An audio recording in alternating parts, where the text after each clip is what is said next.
Hello everybody, it's the Steckline Report. Nice to have you aboard today. Talk a little bit about this old grain market that's been up and down like the fiddler's arm. Can you believe, and I keep saying this, 40-some years I've said it, it's amazing how farmers can put up with expectations of a price for their product based on rumors and guesses. And that's what happened with a USDA report that is nothing but a guess. And, you know, just overnight, corn dropped 50 to 55 cents a bushel.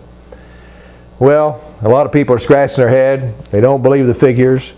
But they're guesses, folks. And just because the Board of Trade takes it for a gospel, because they need to move the grain price up and down or they won't make any money, somebody's got to make some money, and the only way you do it is movement, up or down. And depending upon which side you're in, you either make it or lose it. It's the name of the game for 100 years, it seems like, for us in agriculture, and I don't like that price-setting mechanism, to be honest about it. Never have, never will. And it's been a farce for a good long time, all the way from the speculators' involvement to things like USDA reports. And quite honestly, when you look at the people that go out in the fields and try to do a good job, I'm not knocking anybody in particular, there's just way too many ways to come up with the wrong answer.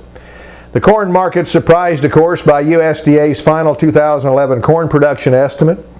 Corn stocks were higher than anybody thought. 425 million bushels smaller than those of a year ago, though.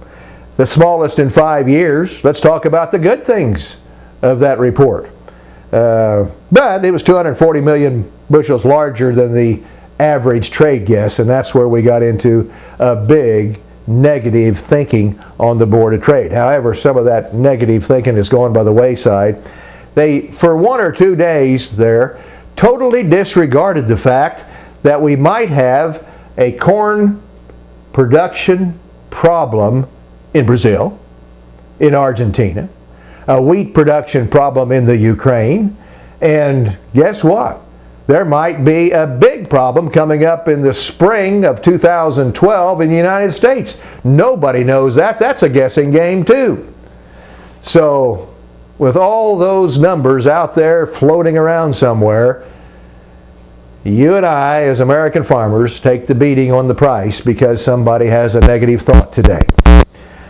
Well, there's more than somebody, but that somebody has convinced a lot of other somebodies to do the market no good. In any event, I'm going to let that dog lie and tell you about some facts.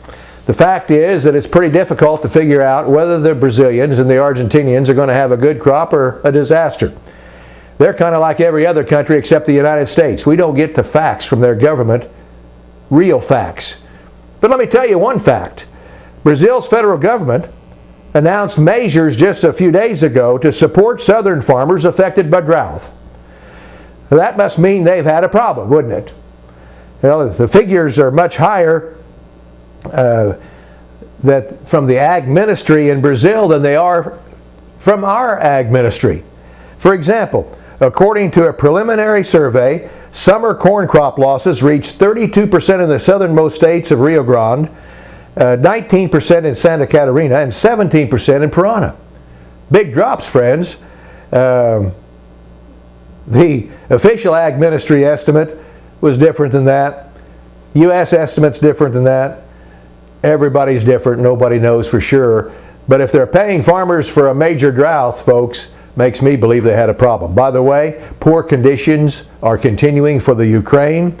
However, there are some milder temperatures, but little significant snowfall, little bit of moisture, not enough to make a big difference, but they've got a lot of wheat seed that hasn't germinated in the Ukraine. And guess what? The next time around on the Steckline Report, we're going to talk about what we're going to plant this year in the United States. See you then.